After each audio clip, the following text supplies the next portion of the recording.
Hello, Frank is back with more political talk. This one is on leadership. Now leadership, as you know, comes in all shapes and sizes. Coach Carter, for example, is a leader that acknowledges the journey and growth. But you men played like champions. You never gave up. And champions hold their heads high. What you achieved goes way beyond the win-loss column or what's going to be written on the front page of the sports section tomorrow. You've achieved something that some people spend their whole lives trying to find. What you achieved is that ever-elusive victory within. Some leaders are more rah, rah, rah, and come with me into battle. Spartans!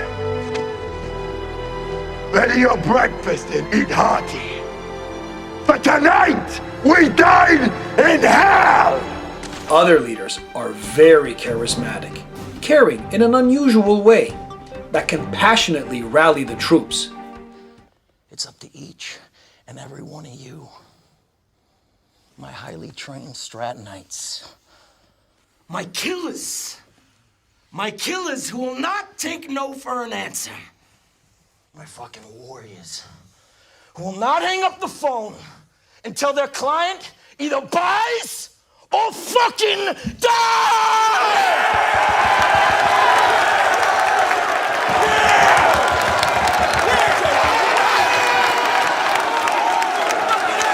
And then some other leaders are like this. I thought I was going to make it through this, but I'm not. It hurts. Yeah. This video is going to concentrate on Justin Trudeau and his ability to lead, or lack thereof, in my opinion. The thoughts are my own, and all my observations have been made. I'm a regular citizen with regular access to internet. So all the things that I'm going to point out are my opinion on what I've observed, and this strictly has to do with leadership. In my career as a leader, I've been stressed, absolutely, but I've always hearkened it back into, if you want to sit in the chair of responsibility, it comes with certain things. I love what Captain Kirk, an old Captain Kirk, says to a young captain in a time of crisis. Risk is part of the game. You want to sit in that chair. Just brilliant. So, the next time you say, "Oh, woe is me," when something bad happens to you or challenging to you in your position of authority, if you sit in a chair of responsibility, there are certain painful and good things that come with it. Now, to start, I'm going to say that leading of any kind, it's a really tough job. I can't imagine a tougher role as a leader than leading a country.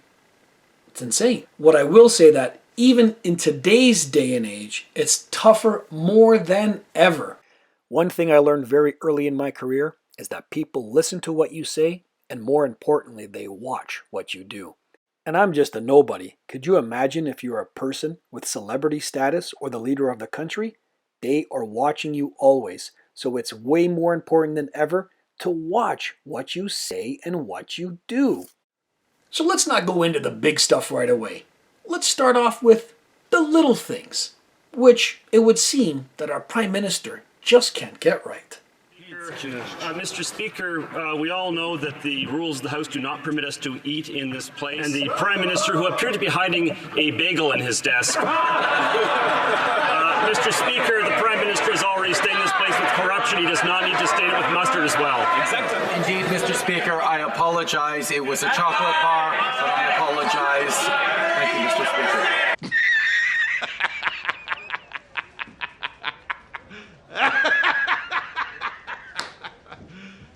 You serious? Apology accepted.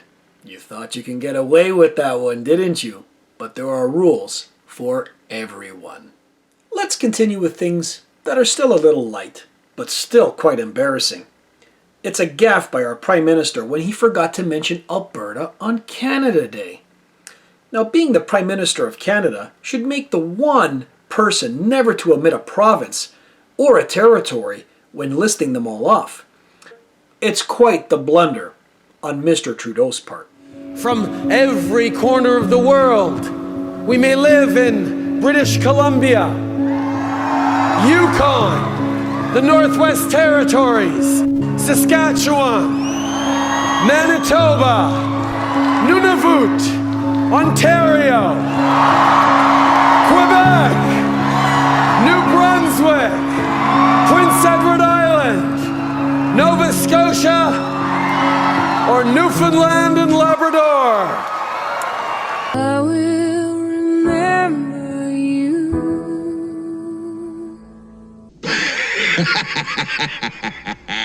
Now on to something a little more serious.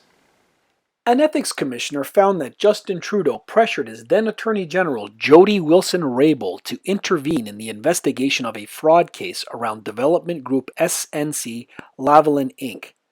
The company had lobbied federal officials for such an outcome, according to major Canadian outlets. The series of events led to Jody's resignation from the position of Attorney General and subsequent resignation of former Treasury President Jane Philpott in solidarity. Both were then ejected from the Liberal Party. Something wrong with your arm? Yeah. Actually, I bumped my elbow on a desk and injured something, and now it sort of moves involuntarily. I don't think George Costanza is the only one with this problem. In a May 2016 incident now dubbed Elbowgate, an impatient Trudeau, frustrated by what he felt were the opposition's stalling tactics, crossed the floor in the House of Commons to grab a legislator, but accidentally elbowed a female parliamentarian in the breast. He apologized repeatedly for the incident, saying he was only human and in a high-pressure job. He also promised there would be no repeat of his actions. What's the matter with you? Moving on to holidays.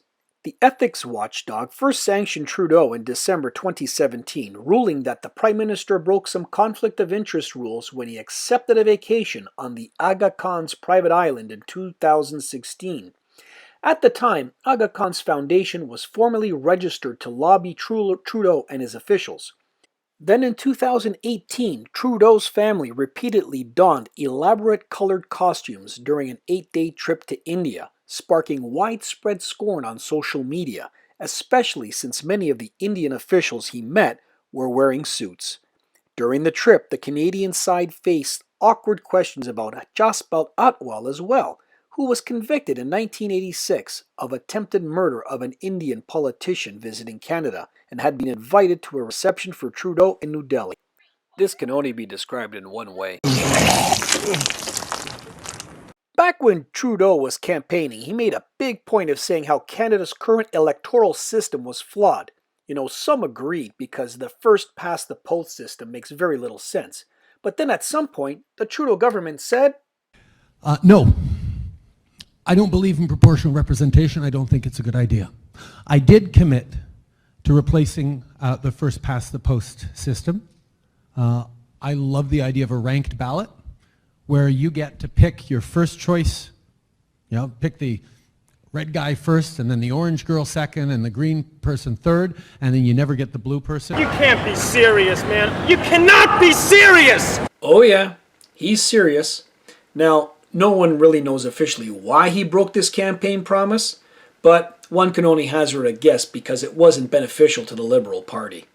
Whether it was his 2019 family vacation when he flew back to Ottawa for a single meeting, a round trip that burned 1,400 liters of jet fuel, or his Christmas vacation that year to Costa Rica that somehow required 5 separate round-trip jet flights from Ottawa, or this year in which online flight trackers reveal the Prime Minister spent all but 11 days of July in the air, flying a total of 26,238 kilometers across Canada.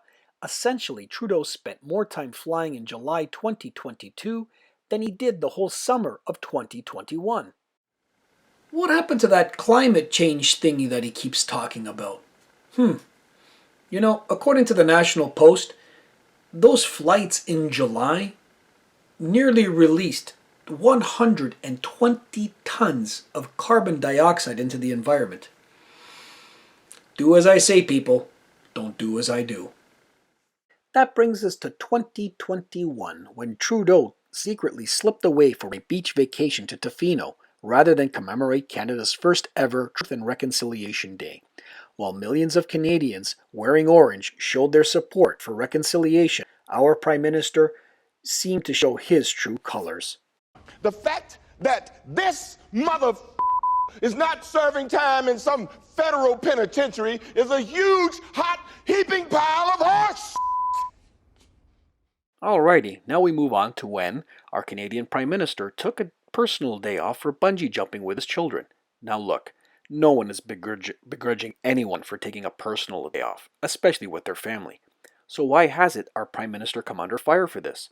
Well, as the video went viral on social media platforms, Canadians who had been or still are facing the brunt of inflation criticized Trudeau for taking a day off when the country needs his utmost attention. They also blasted the Prime Minister as several parts of eastern Canada were still grappling with the aftermath of Hurricane Fiona at that time. And how can we erase this scene from our memory of Trudeau and members of the Canadian delegation singing during the visit to the UK for Queen Elizabeth II's funeral?